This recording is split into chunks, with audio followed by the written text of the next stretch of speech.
來是有民眾來指控，講花蓮的吉安鄉農會有生產一種叫賣茶，這個產地竟然標示是中國台灣，而且指導的單位為農糧署到吉安農會攏有，引起着矮化的爭議。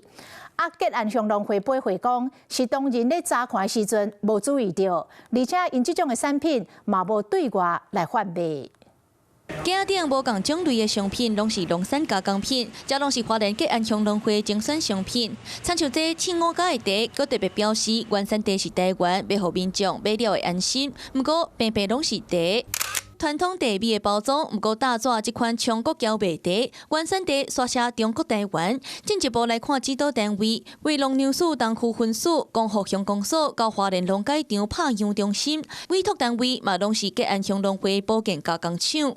有這個單位背書，煞變做自我矮化，嘛惹出爭議。第一個，我們看到會是一個會自我矮化國格這樣子的一個狀況。第二個部分就是說，農政單位應該要協助農民。同事可能一下審視上可能沒有很注意去做一個審視，他做這個東西呢是要給就是很多人這一次的光復事件呢提供給這些飲品呢，他沒有要對外販售。